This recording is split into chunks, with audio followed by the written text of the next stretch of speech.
Welcome to this very special edition of the KAJ Masterclass Live, the show which ensures that you profit from your time spent here with experts, either through their industry insights, information, or simply learning from them.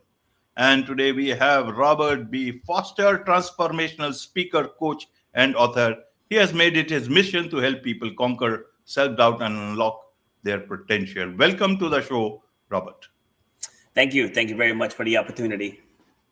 Yeah, welcome. Welcome to the show. Welcome to India in this online form, Robert. And I'm sure not just in India, but a lot of people across the globe will benefit from what we are going to talk right now. We'll discuss about turning pain into power. We'll learn about all that from you. And before that, we come to this, let's learn a bit about your journey, your background, so that the audience knows a bit more about who they are listening to. All right. So if we go all the way back, so I'm the youngest of 7 siblings, right? So I'm the baby. We were all athletes, and I was watching my older siblings have success in sports. And full transparency, I was a little bit envious. I was a little envious. They're getting their names in the newspapers, they're getting trophies, ribbons. So at the core, that kind of shaped who I am. Fix that a little bit. Okay, there we go. Yeah, that kind of shaped who I am, and how I attack everything in life now is through a competitive lens. So whether I'm coaching track and field, whether I'm doing my fitness coaching, whether I'm doing my storytelling, helping people overcome past pain, past trauma, PTSD, or any of that stuff, it's always through that lens of being a competitor. Because again, at the core, that's who I am. Right. At the core, that's who you are. 16-time gold medalist, if I understand. And then, so you talk about self-doubt. How does a 16-time gold medalist have self-doubt? Did you experience it in your life? If yes, how? I want to understand these two extremes. All right. So, I've definitely won way more than 16 gold medals. But those 16 gold medals that you're talking of, those came after I was told that I would never run or jump again. So in 2009, I had a bad knee injury, competing in track and field, coincidentally. So I was doing the high jump, and when I planted to jump, my kneecap just completely detached. Like I ruptured my patella tendon, and my kneecap was about 4 inches up my quad. And I had complete atrophy in 2 of my 4 quadricep muscles. So for those that don't know what that means, those muscles could not fire on their own.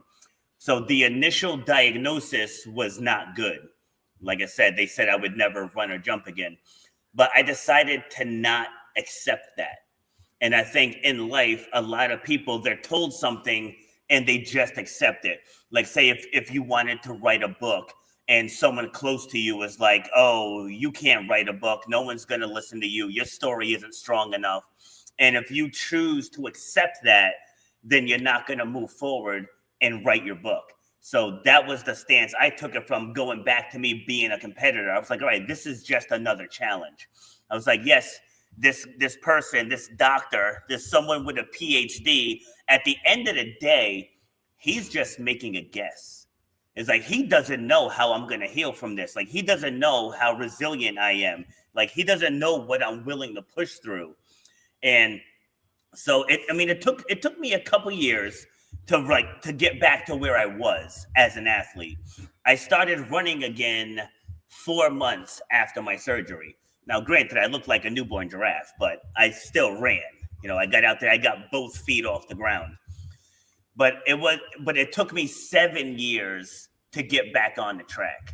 Like that's where that self-doubt kicked in, because I was so afraid of the injury happening again.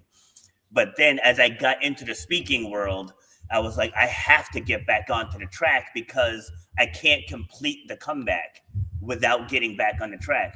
So in 2016, I competed in the transplant games, which is like an Olympic style competition for transplant recipients and donors. Like I donated a kidney to my sister, so I was eligible to compete in the games.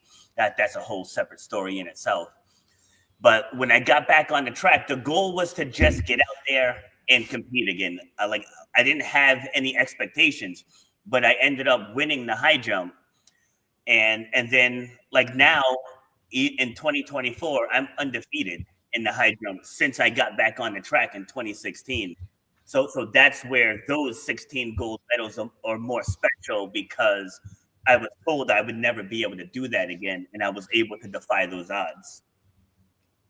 Right. You were able to defy those odds, Roberts. So when self doubt creeps in, and it can be about, calibrating about what somebody learned is saying, somebody who knows about what they do, and about then yourself. How do you navigate these two paths at that same time? Because you have to also listen to it. May especially in your case, it was the doctor who was saying. In several other cases, a lot of people may give different advice. So and nowadays at the same time, people are talking about resilience. So how do you match all the things? People also talk about that if you have to fail fast so that you can move on to the next thing. That happens in business. So it becomes a lot of things to tackle at the same time, and look at the. So what is the tool? What are the tool? What were the tools did you employ? And how does one then finally take that call? Because it has to be your call. There might be advisors, you can seek the best advice. I want to understand that part of it. You are a transformational speaker, coach. You talk about these things. Help us understand, because you have seen it, you have done it for yourself. Yes. So about a month ago, I just published a book, which is all about overcoming self-doubt, and it ties into the fear of public speaking.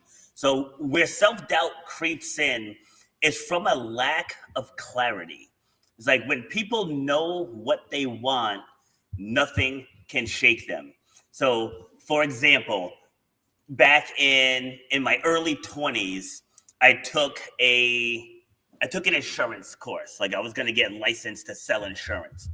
But deep down, I knew I didn't want to do that. It's like I just knew. So all of these other thoughts crept in the way, because I knew that really wasn't what I wanted to do. So when I started moving towards fitness, the self-doubt kicked in again, because I'm a 3-time college dropout, right? So like I have some college credits, but I have a college certification. I just don't have a degree. So in exercise science, I completed a certificate program. So when I was moving into fitness from the restaurant industry, it was like, I don't have a degree. I don't know accounting. I don't have a business background. I don't know marketing. And all of these thoughts were in my head. And then this was back in 2009 while we were in a recession. And then I had family members telling me, you're crazy, you have kids, and you can't start a business during these times. But one of the things that made me really focus is one of my clients at the time, she was writing me a check for the month, and she went to give it to me and she pulled it back.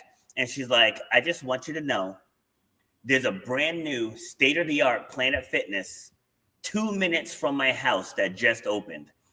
She's like, it's $10 a month. She's like, and I'm giving you 5 times the amount to train in your garage because you believed in me when I didn't believe in myself. So it was one of those things where it was bigger than me. It was bigger than fitness and weight loss. It's like I helped this woman to believe in herself. And so that became the mission. So when you're on a mission, these little challenges that pop up along the way, because there's always challenges, there's always going to be setbacks. But when you're focused on the mission, that's how you quiet those doubts when they pop in. Because for a minute there, I didn't think I belonged because I didn't have a degree, because I didn't have what people thought I should have, and the state of the economy at the time. All of those thoughts crept in. And then in 2014, we had the ribbon cutting of a 5,000 square foot facility where I had hundreds of members, hundreds of clients. And it was just so surreal because I chose to believe that I can do it. And then I tell people, when you focus on the opportunity, all of the doors are visible. When you focus on the challenges, like you can't see the opportunities because you're so focused on the challenge. Right. What about motivation, Robert? Means there has to be motivation. Is it only about self motivation, or you also seek motivation from outside? Some of the closest people may not even have an idea about what you are doing. They may want to stand with you, but deep in their heart, they also have questions, but they won't tell you at that point in time. So you got to have motivation also from people who know about what you are doing and are also confident about. So how do you seek motivation beyond self motivation? So this is probably an unpopular take, but here in my gym, because I'm actually at the gym now, you can't tell with the background, but here at the gym, that word is outlawed because I tell people that motivation comes from an external force. We focus on discipline because discipline comes from within. It's like when you're disciplined, you don't need motivation. Like I teach classes here at the gym. I host 2 podcasts. I speak on other people's platforms, such as yours. I coach track and field. We have track meets. Like my days are busy, and people always ask me, like, how do you keep up? Like there is no how. Like my alarm clock goes off, beast mode gets turned on, and I go to work. It's like it has nothing to do with motivation. Going back to what I said with your last question, it's about the mission. Everything that I do, people here at the gym, they depend on me. My track and field athletes depend on me. When I'm speaking to my own audience or other people's audiences, I'm there for that audience. So it's not about me. Like if you need motivation to step into your purpose, you're not fully into that purpose. Like if I go to the gym and I forget my headphones, I don't turn around and go home. Like I can work out without music. It's like music is a nice enhancement, but it's not a necessity. And I try to stress that to people here at the gym and whatever platform I speak on is to stop blaming motivation because it's something that you can point the finger to. And you say, oh, well, I'm just not motivated. It's like, no, you're not disciplined, right? When you say you're not disciplined, now it's on you. And the self-accountability rears its head because it's on you. By saying, oh, I'm not motivated, you're blaming an external force. And then that takes away from your internal discipline. Right. Let's move on from motivation to confidence then. Where do you get this confidence? Because you are the only one and there will be challenges. Confidence does get shaken because everything will not move according to plan. How do you keep your self confidence in the right position? You want to focus on the positive outcome, right? And I'll give an example. So I do obstacle races. And again, I started doing these after the diagnosis that I would never run or jump again. So I started doing these obstacle races. And one in particular, there's these monkey bars. They kind of go up on an angle.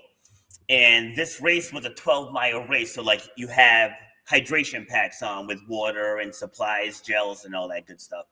And so we're getting towards the monkey bars. And one of my teammates is like, Rob, you didn't take your pack off. And I said, why would I take my pack off? He's like, well, what if you fall? I said, I don't plan on falling. So it's like how I keep my confidence high is I focus on accomplishing the mission. It's kind of like the GPS theory. So you have your cell phone, you're going somewhere, you have your starting point and you put your destination in.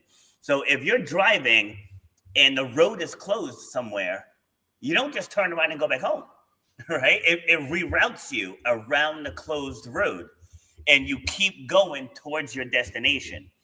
So it's the same thing with me, with everything that I set out to do.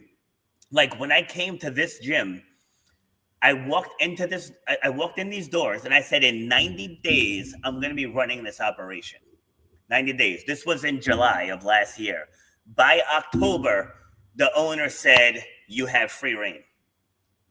Because I spoke that right into existence. I didn't wish for it. I didn't hope for it. I wasn't lucky. It's like I positioned myself to have the outcome that I wanted. Like I came in here and I worked hard. I worked for way more than what I was paid for, just to prove that I was the right man for the job. So when it comes to confidence, literally, there's no self-doubt. It's like whatever it is that you're trying to tackle, you got to just walk into that environment and be undeniably great. And that's how you beat self-doubt. Absolutely undeniably great. So there is much to learn from you, Robert, and I'm sure there is much to learn from your book, Shut Up and Grind. Nice name. Why this book? No excuses at all in life? So a lot of it came from my father. So my father, he passed away in 2019, God rest his soul. But he was an engineer, and he always accomplished what he wanted to accomplish. And I'll tell you a quick story. So my parents bought a new dining room table, and they bought a new refrigerator. So they get delivered to the house, and now the table was a little bit bigger than they thought. So where the door was, the outside door, it was hitting the table. Now, normal people would have returned to the table and got a smaller table, right? So I remember pulling into my parents' driveway, and my dad has half the house just ripped apart, right? So I pull it, I'm like, what are you doing?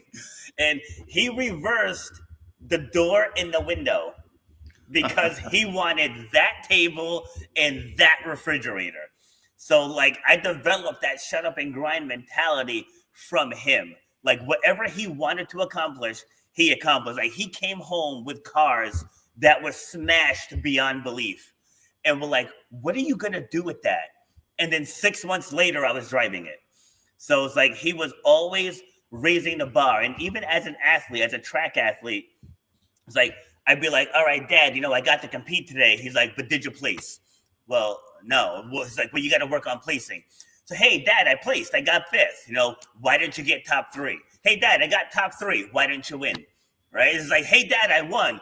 Oh, why didn't you break the school record? Right? So it was just constantly raising the bar on us. So I just adopted that mentality to just never settle.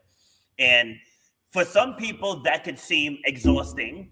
But in everything that I've done in life, whether it was in restaurants, I've made it as high as I could. In fitness, I've made it as high as I could. I've won Best of Rhode Island a couple times. I've gotten awards for speaking. I've gotten awards for writing.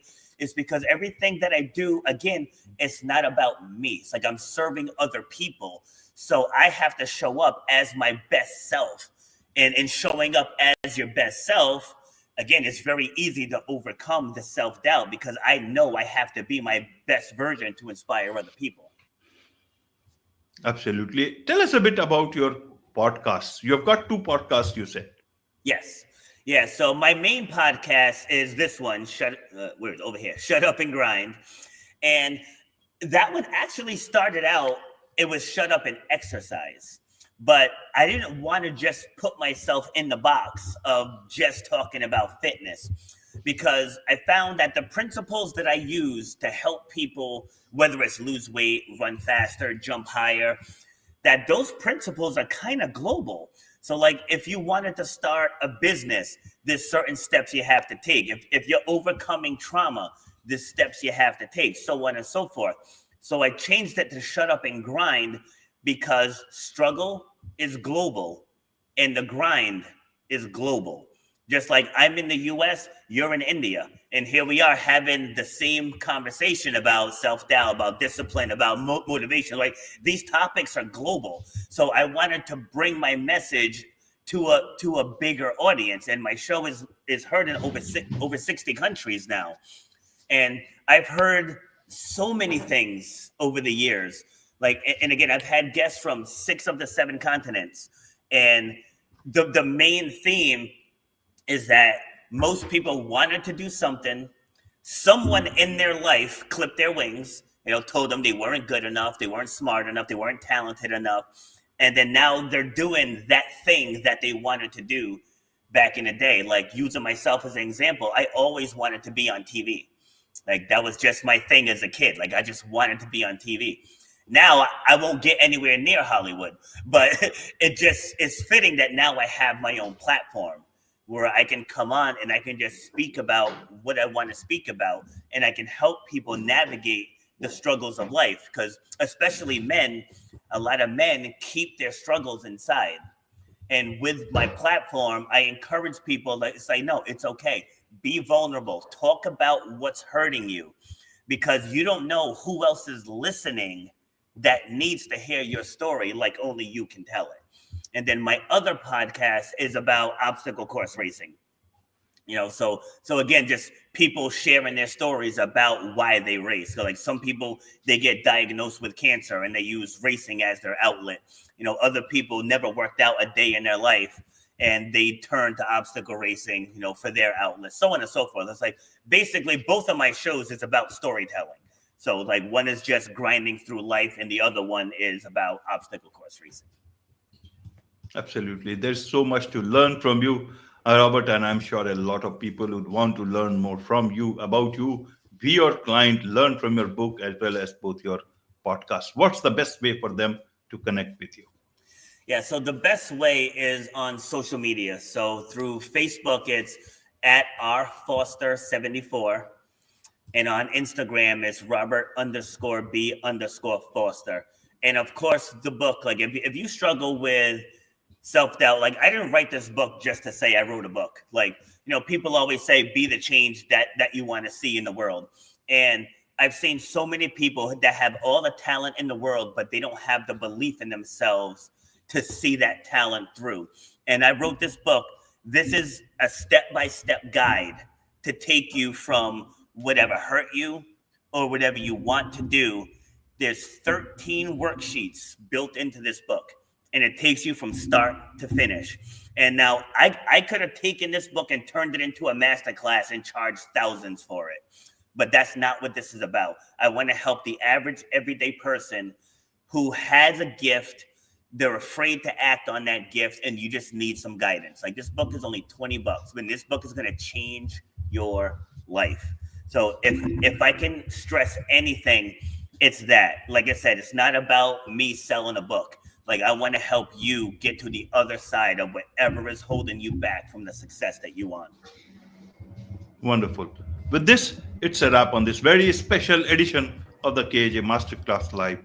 Thank you so much indeed for joining us. Thank you. I appreciate the opportunity.